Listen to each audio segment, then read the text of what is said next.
حضرت ابو دجانہ واپس آئے، آقا کریم کی مجلس کے اندر، بارگاہ کے اندر بیٹھ کے اللہ کے نبی نے فرمایا ابو دجانہ روزانہ میں دیکھتا ہوں فجر کی نماز پڑھتا ہے، ذکر و اذکار بھی تو نہیں کرتا، دعا کا انتظار بھی تو نہیں کرتا،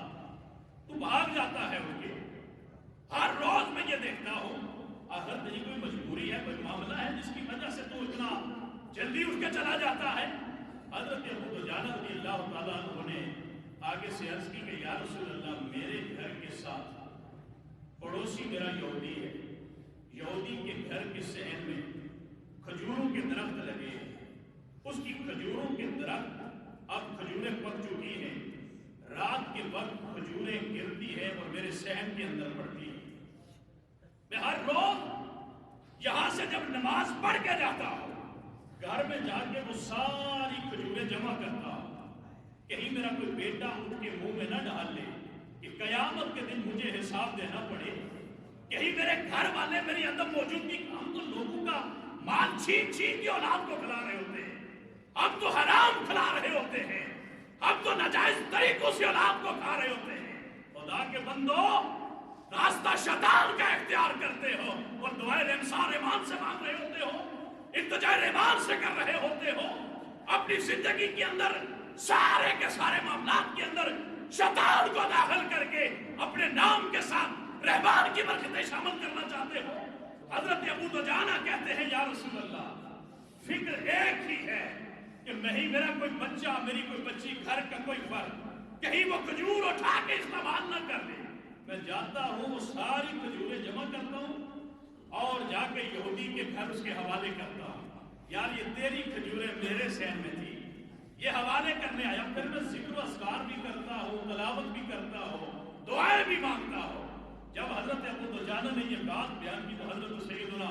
صدیق اکبر سے رہا نہیں گیا، اٹھ کے کھڑے ہو گئے، یا رسول اللہ اگر اجازت ہو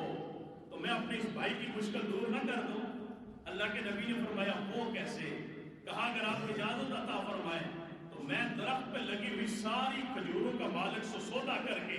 اپنے بھائی کی ملکیت کر دیتا ہوں، پھر یہ اس سے آزاد ہو جائے۔ اللہ کے نبی نے اجازت عطا فرمائی، جا کے کھجوریں جمع کی،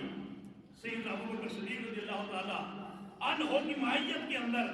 حضرت ابو دجانہ لے کے اس یہودی پڑوسی کے گھر کے دروازے پہ دستک، ابو دجانہ نے وہ کھجوریں حسب معمول، روزانہ کا آپ کا معمول تھا، وہ کھجوریں اس یہودی کے حوالے کی۔ سیدنا صدیق اکبر کہتے ہیں یار کوئی تجھ سے بات کرنی ہے، کہا کیا؟ کہا بات یہ کرنی ہے کہ یہ کھجوروں کا جو درخت ہے اس کے اوپر جو کھجوریں لگی ہیں میں تجھ سے یہ خریدنا چاہتا ہوں۔ کہا یار یہ صبح صبح کا وقت ہے، یہ کھجوریں میرے صحن میں خریدنا تو کیوں چاہتا ہے، وجہ کیا؟ کہا میرے بھائی کی پریشانی یہ ہے کہ یہ روزانہ مجھے کھجوریں جمع کر کے دیتا ہے، اس کو فکر یہ ہے کہ کہیں میرا بیٹا بغیر اجازت کے تیری کھجور نہ کھا لے،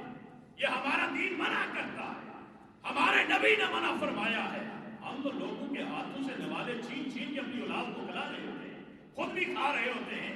حرام کے اندر ہم رچ بس جاتے ہیں۔ کائنات عرضی کا کوئی ایک بندہ مجھے دکھا دو کہ جس نے حرام کمایا ہو اور اس کی اولادیں راہ راست کے اوپر ہو اور اس کے گھر کے اندر سکون ہو، خدا کی عزت کی قسم کر کے کہتا ہو کہ اللہ کے قرآن کی برکت سے میں اپنی زبان کو کاٹ دوں گا، لیکن خدا کا قانون غلط نہیں ہو سکتا، اللہ کا قانون برحق ہے۔ اس یہودی نے کہا کہ یار اگر تمہارا دین اتنا سچا ہے تو یہ سودا بعد میں کریں گے، پہلے میرے ایمان کا تو سودا کرو،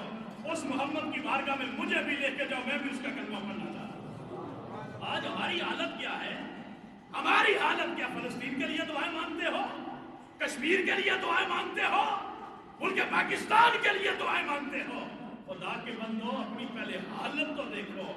اپنی کیفیات تو دیکھو۔ ہم نے تو مسجدیں بھی لوگوں کے قبضے کی جگہ کے اوپر بنائی ہوتی ہیں، جن مسجدوں کے اندر بیٹھ کے ہم اللہ سے دعائیں مانگ رہے ہوتے ہیں۔ اس لیے اللہ نے قرآن کے اندر جو بیان کر دیا ہے، سورج مغرب سے طلوع ہو سکتا ہے لیکن اللہ کے قرآن کے اندر، نبی کے فرمان کے اندر رد و بدل نہیں ہو سکتا۔